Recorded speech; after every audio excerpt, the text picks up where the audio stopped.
Hey everyone, welcome back. I'm Caleb Dennison, and today we are comparing the Hisense H8F against the TCL 6 series. So we've been having this discussion in the comment section about which TVs should be compared to each other. And as you can imagine, we could be comparing TVs all year and still not be able to compare all of them.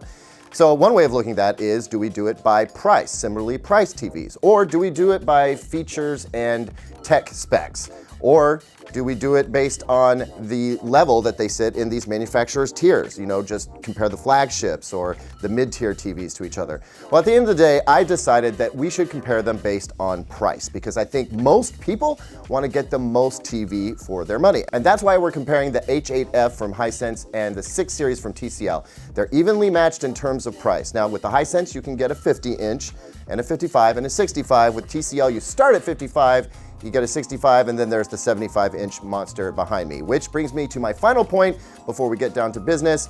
I happen to have the 75-inch here. The 65-inch 6 series is long gone at this point, so we're just gonna have to pretend that these TVs are the same size. Now look, I know some of you are just dying for me to get straight to the picture quality, and I feel you. I know that's important. Most of this video will cover that, but I have to cover the whole experience, right? So let's start with aesthetics. I'm not gonna spend a lot of time here because there's not that much of a difference. You do get a thinner bezel with the Hisense than you do with the TCL, although I would argue that this is very attractive. In terms of thinness, we're looking at a slightly thinner overall profile from the Hisense than the TCL, so that may matter if you're wall mounting. And as for the stands, if you're stand mounting, basically the same. Both have feet at the extreme sides of the TV. The one major difference is that the TCL does allow you to invert them and face them inward, which I'm not a fan of, but if you need that, it's available to you. Next is the Smart TV platform. So anytime you're not watching cable, you're probably using this to access Netflix and YouTube, that sort of thing. Android TV is what the Hisense uses, and there's really no problem with Android TV itself, except for it's hard to run. And the Hisense's processor, you know, handles it okay. It's a little bit laggy. I mean, I'm pressing buttons rapidly and it's struggling to keep up.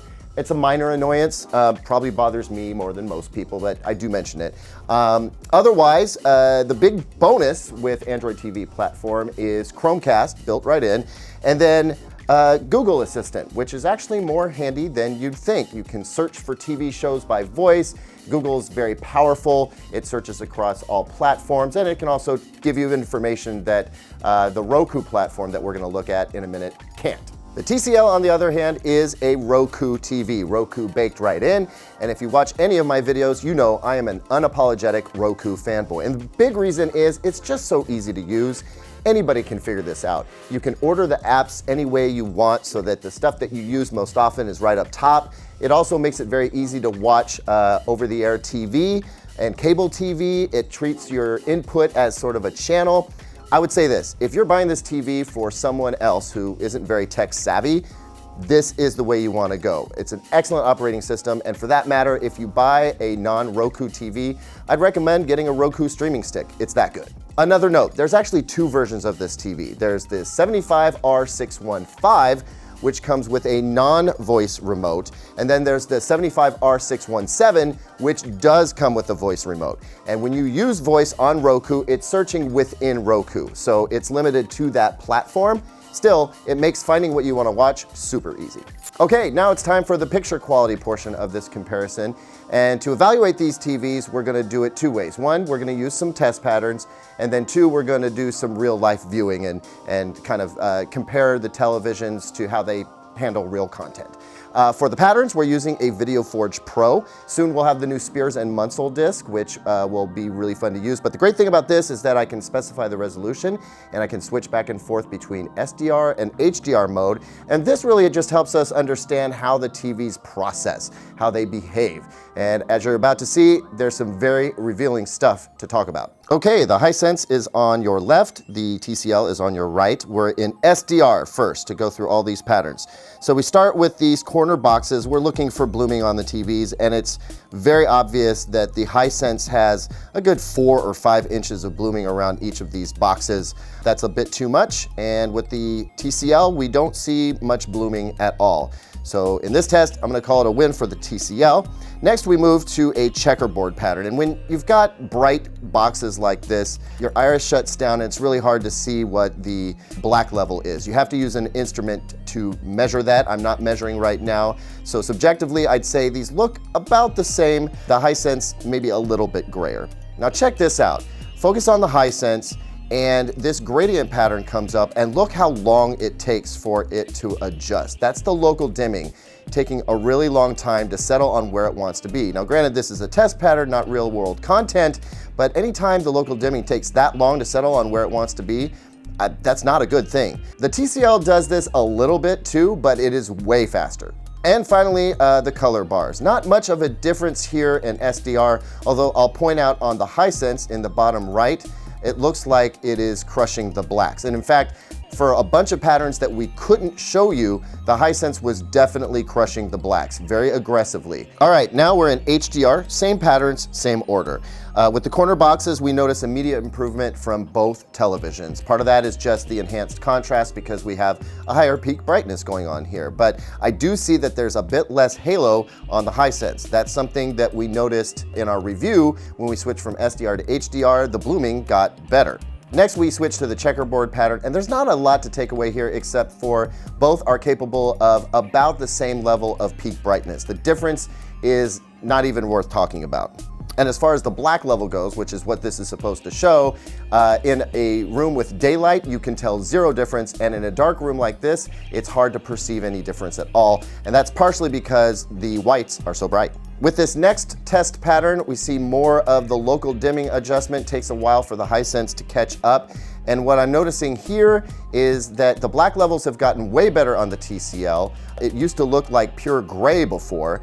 And with the Hisense, we're seeing more aggressive crushing. As we move towards gray, it just crushes it down to black. Back to the color bars, and here we see more of a difference in HDR mode over SDR. With the TCL, we're seeing some overdriven reds, and that magenta is just fierce, almost neon. And I'll tell you what, when you look at actual neon on this television, it's like the most neon you've ever seen. It's almost comical. On the Hisense, not much to notice here except for in the lower right-hand section, what you see is all black. There should actually be some bars there. The camera doesn't pick it up, but I know, and it's crushing everything that's in the dark gray neighborhood down to black. When I look at real content though, I don't see a lot of what the test patterns show me bearing out. I do see a little bit of crushing in the blacks on the Hisense. That's definitely happening. But by and large, I prefer the TCL. I think it has a more vivid picture. I think it's more revealing. The off-axis performance on both of these is not great. So there's that going on. But I mean, it's extremely tight race between these two TVs, which is impressive because I didn't expect the Hisense to punch up quite as well as the TCL is doing. So here's our parrot, and here's a great example of how the reds will differ between the TVs. Other than that though, I'm not seeing a whole lot of what we saw in the test patterns bearing out here. I do feel like the Hisense is crushing blacks. That much is obvious. It gets a little bit more contrast look to it, but you're gonna lose a ton of shadow detail. So when you're watching movies, that's important. Other than that though, I prefer the TCL. I think it's just a more vivid TV. I prefer its color treatment, ironically, even though the reds are a little bit overdriven in the test pattern. And I definitely appreciate the detail that you get in the shadows here. This is a great scene for that. The Hisense lost detail in the blacks a good, I don't know, 4 seconds before the TCL did.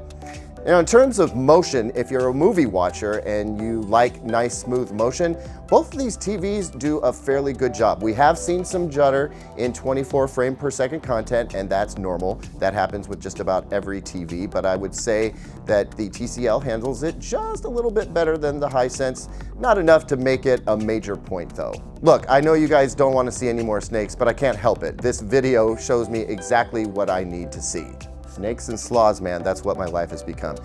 So look, I know that you guys want me to test these TVs for gaming and comment on that, and I'm sorry, but I just can't. I don't yet have the tool that tests input lag. And also, I'm not a very good first-person shooter, so I can't do it subjectively either. Sorry, there are other channels that do that really well though, so I highly suggest that you check them out. Those guys also do great TV reviews. But look, at the end of the day, I'm gonna say I prefer the TCL in this battle just a bit. I think it has a more vivid picture. I like the OS better. It's just a better deal for me overall. And I do feel like TCL has finally gotten a hold on screen uniformity, so I think it's something that you can buy with confidence. So look, the 65-inch version of each of these TVs is $700. I think you're gonna be pleased either way, but if you really want the best overall picture quality and the best experience for your money, I gotta go with the TCL 6 series. Thanks so much for watching, everyone. Hit me up in the comments down below. Let me know what you like, what you think I missed. Like, subscribe, hit that notification bell. Here's 2 videos we think you might like as well. And always visit digitaltrends.com for the latest tech news and reviews.